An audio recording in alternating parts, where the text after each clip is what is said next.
So there's that. And then last thing, I will talk a teensy bit about this more.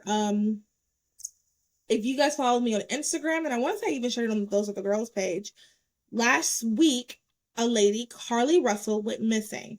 And it was this big thing. I remember thinking, In wow, Alabama. in Alabama. Oh, yeah, Alabama. That's where your family's from. It is. Was it close to where your family is? Yeah, I mean, Hoover is pretty close to Trustful. Wow. So she went missing. And I remember seeing it, and this is what's so hard. I guess this is kind of even be a story. I was seeing it, and I was just kind of like, my initial thing was like, this does feel a little iffy. And I think I even said, like, this feels kind of strange. I'm not 100% sure if this is real, but it's better safe than sorry. Yeah, you don't want to victim blame. Exactly.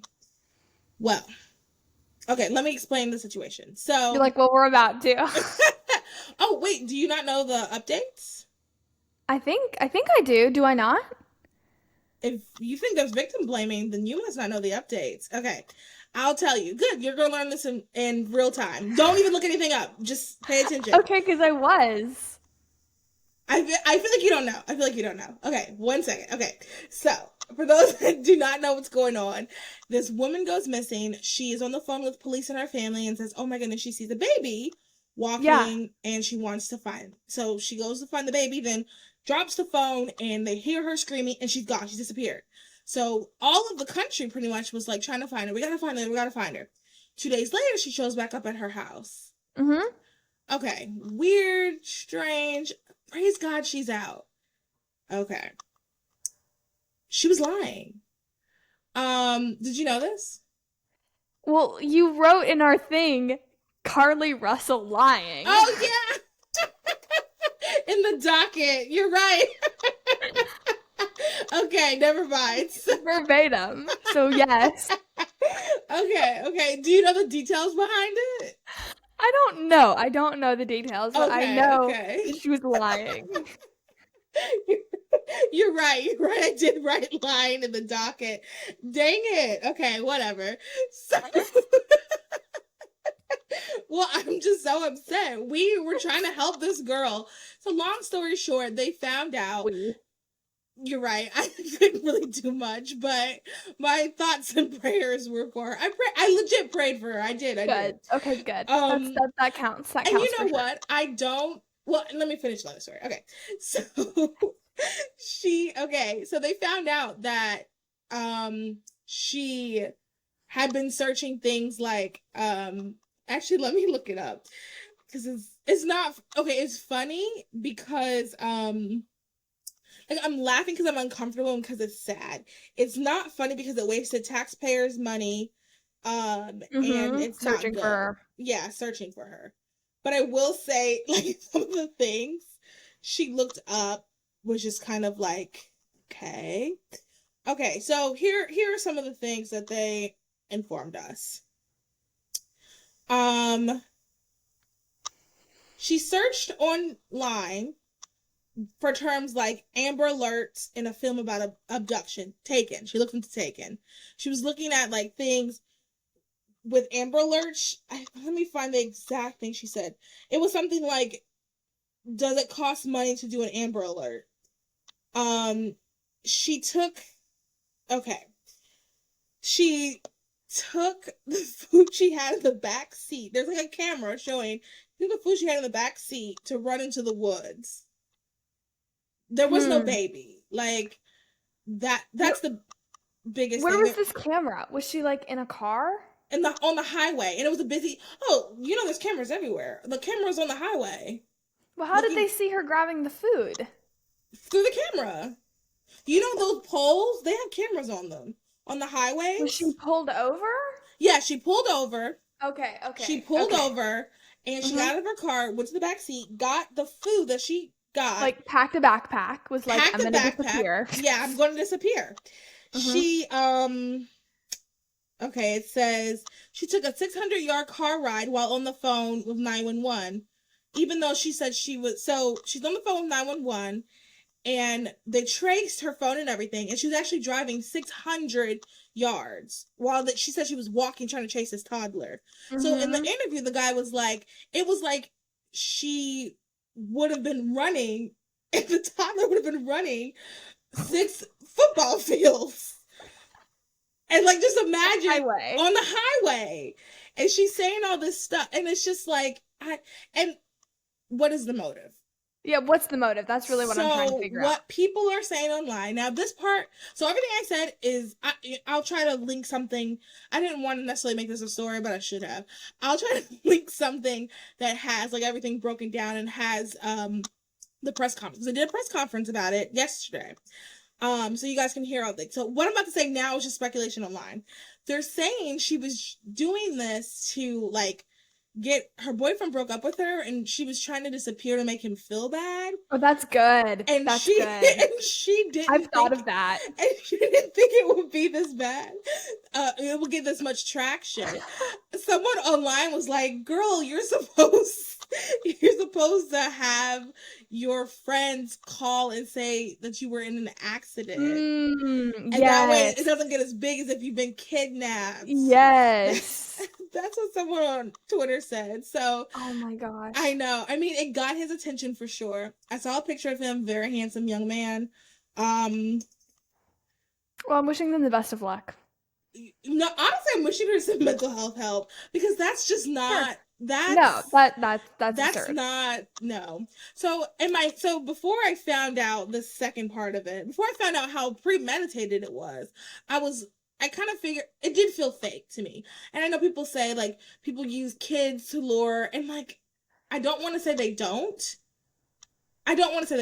It's possible. It's quite possible. But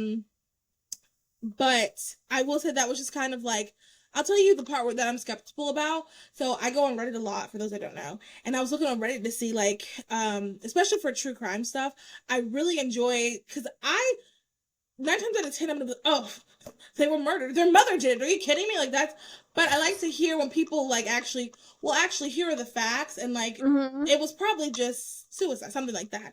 A lot of times I'm like, oh, they were murdered, and then someone lays out facts about like possible suicide. I'm like, the most obvious sometimes the simplest answer is usually the right one. Yep. So I went on Reddit to see what they were saying, and someone made a good point. If someone was using a child on the highway, now at your house in a neighborhood, maybe, but on the highway, how would they know that a young, beautiful, because I mean, let's be honest, part of the reason why she got this traction is because she's young and beautiful. How would they know a young, beautiful woman would be the one to stop? Because the average human would. One of our dads with a big, who carries a rifle could have stopped too. And what was it 50 attackers ready to pounce on him? Stuff like that was just kind of like, that's a little fishy. So, and that's kind of where I was. Now, is it possible that people, so here's the thing, that the negative side of this, which is why I think just like Sherry Papini, she should receive some sort of, like punishment. She should, I think she should spend some time in jail. Just like Sherry Papini, it's the same thing, except Sherry Papini was missing longer. At least this girl realized, okay, the jig is up. People, like, my parents are on TV. She probably got, it's turned on TV, her face is there, so she realized it sooner than Sherry did. But the reason why, like, the thing that's so upsetting and, like, frustrating about this is 2 things. People are already very hesitant sharing when people are missing. Yeah. And I know I am. I'm skeptical. I also heard this thing too, like sometimes not to share because it could be like, if it's like someone's boyfriend, someone ran away from the abusive boyfriend, so then you don't want to share. So then, I think about that too sometimes. So people are already kind of hesitant about sharing. And then number 2, we should, as society, we got to figure out what we're going to do about things like that. About like a child, if we see a child on the side of the highway, like, should we be stopping? Like, I want to tell you, don't do it. But then it's also kind of like, right. If you see a child right on the side of the highway, somebody has to do something. Sure. Because a baby's not going to know. A bunch of cars let me not run that way, or the wrong person is gonna stop. And when I say the wrong person, someone who actually would hurt the child. So it's like we don't want to stop that, but at the same time, you never know. I'm gonna share a quick story. Someone asked me about this. I said I'll share it on the pod. So 4 years ago, maybe, I was driving to my ex-boyfriend's house, and he lived, well, to get to his neighborhood, you have to go through a very rough neighborhood. I see this girl walking by herself. I'm a girl's girl. I look out for my fellow sisters. She looks kind of sad and disheveled. Ask her if she's okay. She says she just needs a ride to the end of the block. I say, hop on in. Immediately got a pit in my stomach. So I'm like driving her, and she goes, can you turn here? And I'm like, okay. And then she's like, turn here. And I'm like, okay. And then I start sharing, yeah, my boyfriend lives around here. And, I have a family. I go to a church. People love me. If something were to happen, it'd be crazy. I'm sharing all these things. Terrible pick. Because she's driving me around into this neighborhood that I do not know the neighborhood. Don't know where I am. And, like, I felt like I should help. Because in my head, my first thought was, like, if I was walking on the side of the road, I would really want someone to help me. As a matter of fact, there have been times before I had a car where I would have to walk places, and I would wish someone would help me. But, you don't know me from so-and-so. How would you know that I'm not a bad person? So, I like, my stomach is in knots and everything. So she's like, okay, this is the house. And I'm like, you did not say a house. I stop her at the house. She asked if I want to go in. I said, oh, no, thank you. Have a good day. And then she, like, left. And then I, like, drove away. And then I was just like, I cannot believe I did this. I cannot believe I did it. My stomach felt terrible. I do not know. Like, in the back of my head, that was so not smart to me. And then I get to my boyfriend's house and I tell him what happened.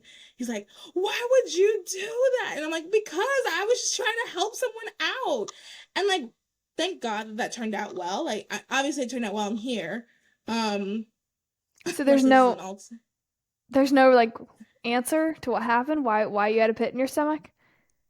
Well, I had a pit in my stomach because I think that I probably dropped her off to a drug place. I think a drug house. I don't know. Like, it wasn't like, it just felt, I don't know. And she gave me sketchy vibes, but I was trying to help her. I don't know. It could have been fine. It wasn't climactic. That's all. I'm wasn't really like glad that, like, you're good. I just was expecting you to say, like, a big reveal, and then it was just no. There wasn't like a big, no. I mean, nothing like really bad happened. I thought you were going to say, like, she went in and, like, came back you out. could see her, like, collecting money from I don't know, like, no, I just thought because I, like, drove away so fast. Yeah. Okay, yeah. so sure, that could have been a completely normal. It could have been me. No, doing an Uber trust ride. your instinct. Totally trust it. Well, okay, and that's something that when I was a kid, I remember watching on Oprah. As children who will watch Oprah, I remember watching Oprah, and there was this episode where this guy said that you should always trust your instinct, and I remember him saying that, and I think it's the Christian Southern, like, in me that I try really hard to always be polite. In the episode, he said a good example is when you're in an elevator. If you feel something weird when someone gets into the elevator, just get off. You don't have to ride with that person. And I remember, isn't that kind of like, you're right, I don't. What could happen in an elevator? Are you kidding me? If it's just you and a man? He can stop the elevator and he can, like, attack you. Wow. That's crazy. But, like, if you have to get off, though, with him. I mean, there are cameras in elevators. Not as much as back then. I mean, now, sure. But, like, not as much. But the whole point is, like, if someone makes you feel weird, he could follow. For sure. I just never thought about an elevator. Or he could follow you to your apartment and right. Oh yeah, that's something I'm very aware of. Yeah, like, it's a lot of things. So, like, if you feel uncomfortable, then just get off on another floor. What? Do you have an incident? Tell. I have a segue. Okay. Because we really need to start talking about our actual stories. A segue for if you ever feel uncomfortable is to you could wear Skims, because I've heard that, like, a woman who wears like spandex and like lots of layers is like less likely to get attacked because it's like takes the attacker like more time. You see what I'm saying? And then like by the time they've like taken your clothes off, you can like have attacked. Oh, wait, what? I've never heard that. That's actually a good idea. Yeah, I mean if you're wearing And like that makes okay, this is sense. really I'm just No, gonna it's a have to girl use podcast. It's you're gonna girls. have to Say use your it. imagination, but like a girl wearing a skirt, right? Right. Versus a woman in like pants and like boots. Like think about who's gonna be easier to like Attack. attack. Yeah. Oh, that's such a good point. I Yeah, so like never thought of that. when I was living in a really sketchy area back in Montana alone, I would wear like layers to like prevent that. And I would have like obviously pepper spray on me and I also had a taser. That was a wild time.